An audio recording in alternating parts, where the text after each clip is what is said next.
A família é muito maior do que isso. O que se experimenta dentro da família, emocional, evolutivamente falando, espiritual, é muito maior do que qualquer coisa nesse mundo. Porque será que muitas vezes ele ou ela sinaliza que quer, dá alguns indícios, mas voltar que é bom, nada? Por que será que eles têm esse tipo de comportamento nessa situação? Primeiro ponto é isso. O benefício de você entender o que eu vou falar hoje para vocês aqui é exatamente você saber identificar o cenário, saber identificar o que está acontecendo, se é um comportamento que é considerado comum, normal, enfim. Será que eu devo me preocupar ou não? Primeiro ponto que eu quero passar para vocês, pessoal, sobre essa questão de muitas vezes a pessoa querer, mas não tomar uma atitude de voltar, é a questão muitas vezes voltada aos objetivos e metas que excluem o lado do casal, tanto da sua parte como da parte da pessoa. Então, olha que interessante. Quando a pessoa ela sai da relação, muitas vezes ela vem querer trilhar alguns objetivos e metas. Eu falo para vocês, inclusive, que para vocês conseguirem salvar a família, é importantíssimo, imprescindível que você tenha metas e objetivos pessoais.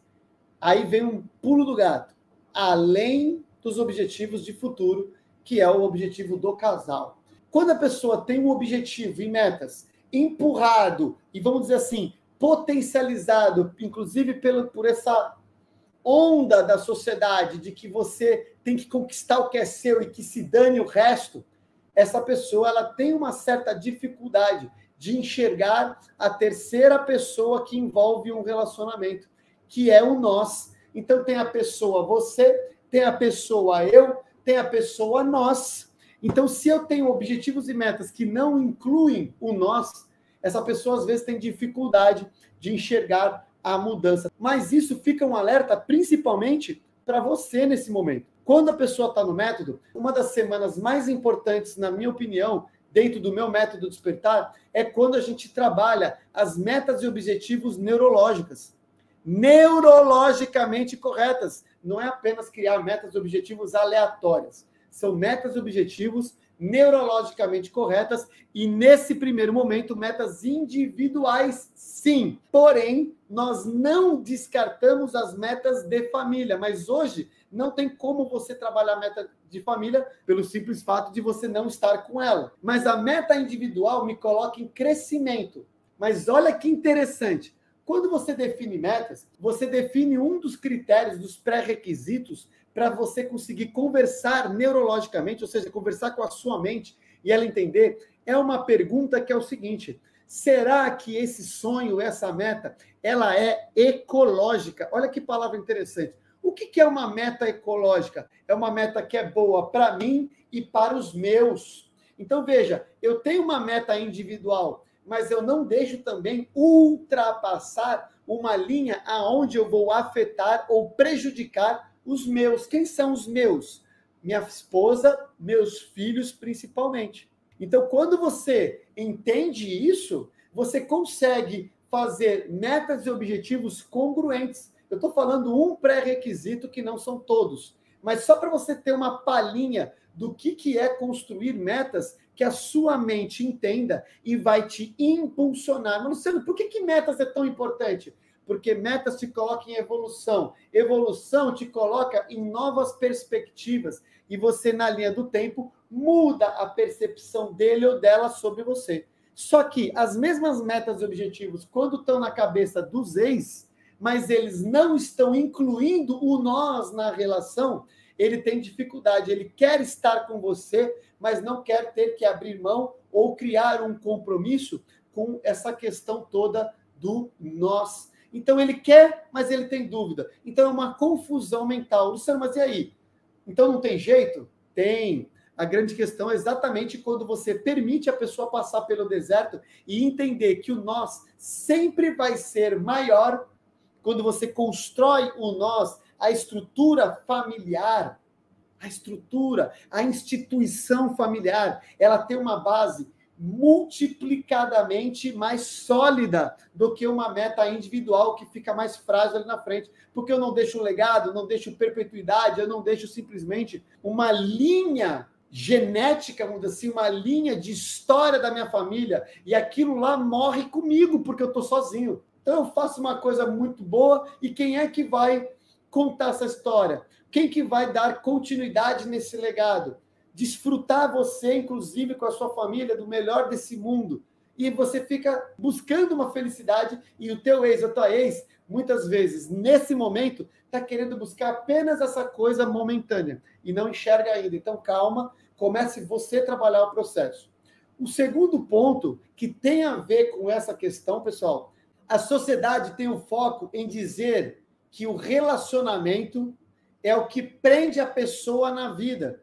Então, assim, olha, até para tentar te ajudar a sair da dor e do sofrimento, a sociedade tem muito esse negócio assim, olha, relacionamento é que impede você de crescer. Relacionamento é que impede você de... Eu nem sei do quê. Caraca, a sua família, sua vida, com toda ali a sua prole, ela não é construir algo, sentir aquele amor como nunca, poder desfrutar com alguém, poder evoluir ao lado dessa pessoa, ajudar essa pessoa a evoluir, construir algo juntos. Aí vou fazer o quê? O que importa é ser sozinho, porque o relacionamento me atrapalha.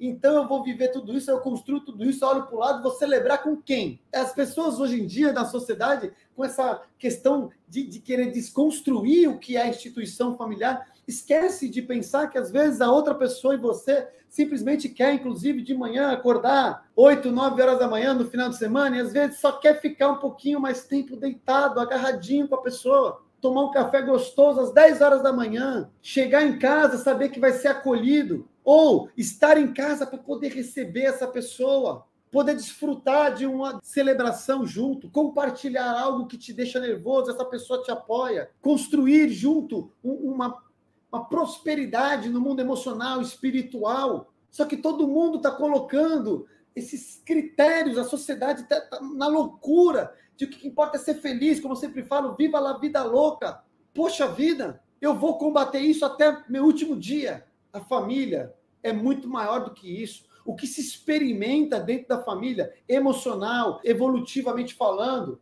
espiritual, é muito maior do que qualquer coisa nesse mundo. O lado externo tende a colocar o relacionamento como o inimigo de uma prosperidade. Então, se você ficar dessa forma, ligado com esse mundo, você não terá. A sociedade diz isso, ó, falando pro teu ex ou pra tua ex, tá? Se você ficar assim, imagina, isso aí só atrasa a sua vida. Você não terá, eu nem sei o que, sei lá o quê. O que é mais importante do que você conseguir olhar para o teu futuro e saber que você vai ter a sua família, vai ter as pessoas que você vai poder cuidar de você, desfrutar, compartilhar. O outro ponto, pessoal, é a diferença entre agir e desejar, que vocês têm que entender. A pessoa deseja, mas ela não age. E aí não adianta você culpar o seu ex. O ser humano não faz o que tem que ser feito, basicamente por causa de medo. Medo de não dar conta, medo de dar errado, medo de sair e não conseguir um salário melhor, medo de não ser suficiente. E aí, medo do julgamento, medo da crítica, medo de ficar no limbo,